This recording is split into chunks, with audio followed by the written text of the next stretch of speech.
Chapter 2 बहुपद, इसके सभी ऑब्जेक्टिव क्वेश्चनों को आप नोट कर लें, क्योंकि आपसे अगर ऑब्जेक्टिव क्वेश्चन बन गए तो मैथ में आपसे क्वेश्चन बने चाहे ना बने कोई मतलब का नहीं, पास तो हो ही जाओगे। तो फोकस आपको करना चाहिए किसमें, ऑब्जेक्टिव क्वेश्चन पे। ठीक है, तो पहला क्वेश्चन देखते हैं। चर, चर मतलब एक्स वाई जेड, इनको चर बोलते हैं। जरूरी नहीं कि एक्स भर लिखा हो, एक्स वाई जेड एबीसीडी जो भी है के बहुपद पी एक्स में एक्स की उच्चतम घात को बहुपद की क्या बोलते हैं, घात। और वेरी वेरी इंपॉर्टेंट है ये, पिछले साल भी आया, प्री बोर्ड में भी आया है, तिमाही छमाही में क्वेश्चन मिला है।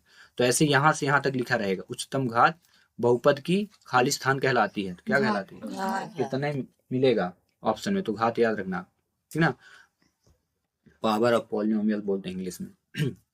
बहुपद जैसे लिखा है ये 4x+2 में चर, चर कौन सा है, x है, ठीक है। x में x की घात कितनी है, तो x की घात कितनी दिख रही है आपको, 1, 2 कैसे दिखेगी, अगर x स्क्वायर लिखा होता तब ना 2 होती, सिर्फ और सिर्फ x अकेला है, तो बहुपद की घात कितनी है, 1,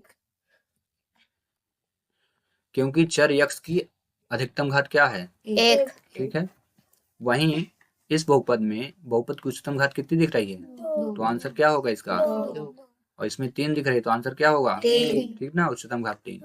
ऐसे बहुपद जिनकी घात 1 होती है क्या कहलाते हैं, रैखिक बहुपद, ठीक है।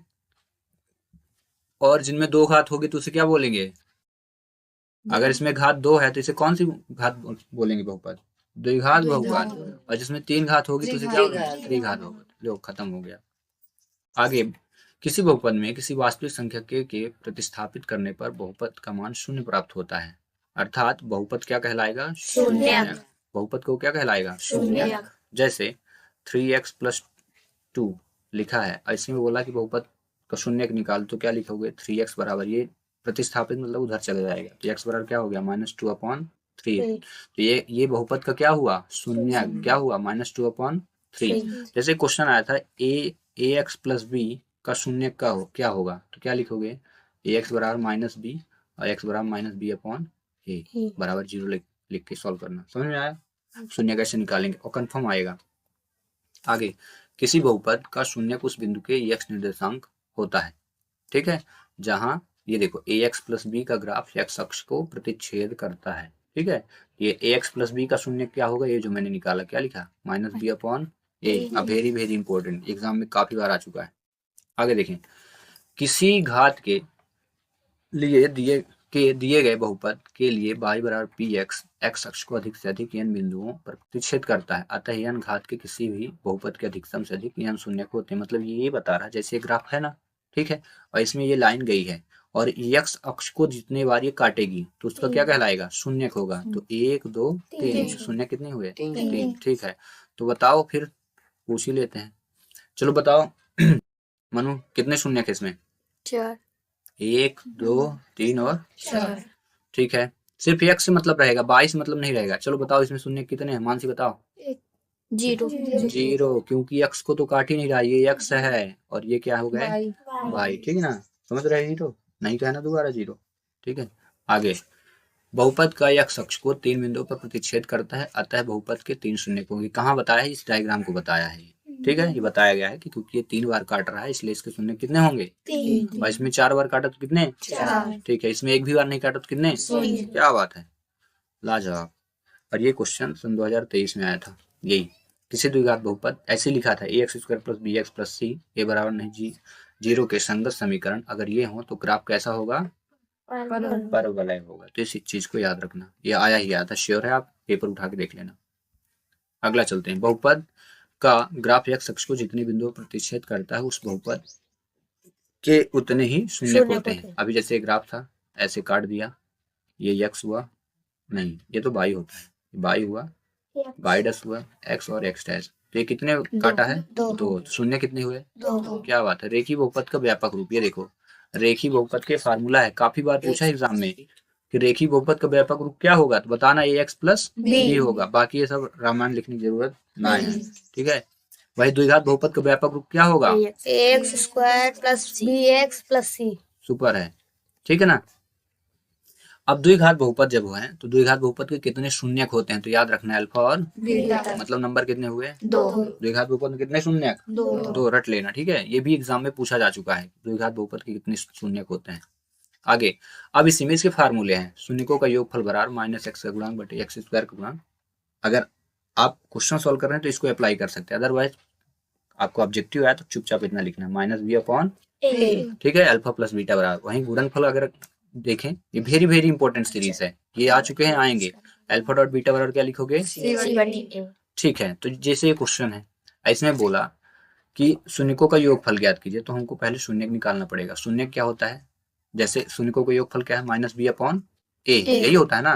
तो हम याद रखेंगे ये ए कहलाएगा, ये बी है और ये सी। ए का मान क्या है, 2 है, ठीक है। तो नीचे क्या आएगा, इसके डिवाइड पे 2 आएगा। बी क्या दिया है, 7, तो -7 लिखेंगे, और इस फार्मूले में भी माइनस है ना, तो माइनस माइनस क्या हुआ, प्लस। तो आंसर क्या है, 7/2। यही चीज यहाँ भी लिखा है। इसी क्वेश्चन में अगर पूछ ले कि शून्यकों का गुणनफल बताओ क्या होगा, तो फिर से आपको तरीका वही अप्लाई करना है। पहले आप ए बी सी निकाल लो, तो वही ए का मान 2 है, बी का मान क्या हो जाएगा -7 चिन्ह के साथ, और सी का मान क्या है -9 चिन्ह के साथ, चिन्ह को इग्नोर ना करें।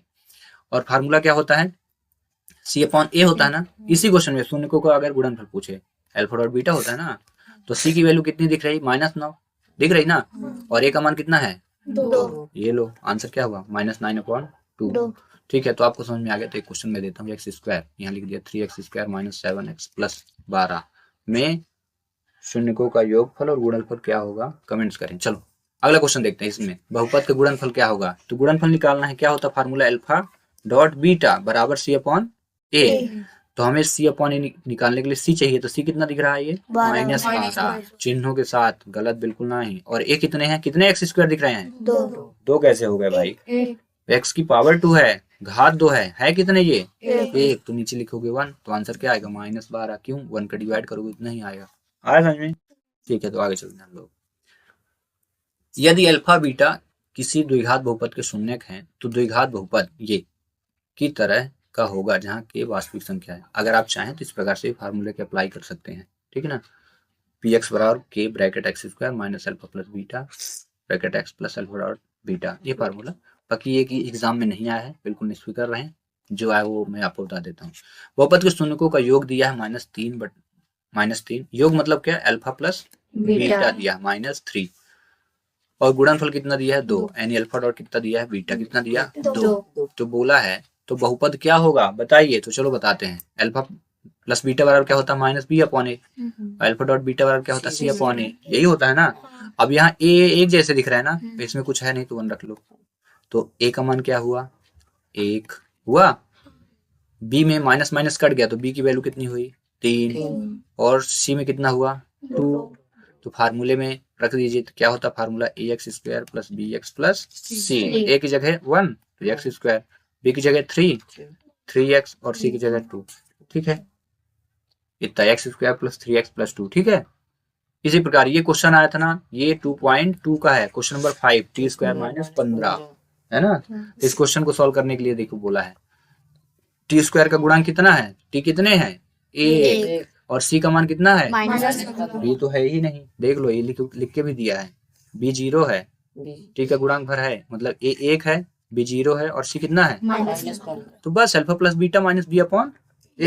तो b की वैल्यू कितनी 0, ठीक है। अब बटे 1, तो डिवाइड करो कितना आएगा 0। आया समझ में, अल्फा और डॉट बीटा c/a कितना हो जाएगा -15/1। -15 क्यों, क्योंकि c का मान है और a का मान 1, वही आगे समझ में। चलो इस प्रकार ये इस चैप्टर के जो भी मोस्ट क्वेश्चन थे वे कंप्लीट। मिलेंगे नेक्स्ट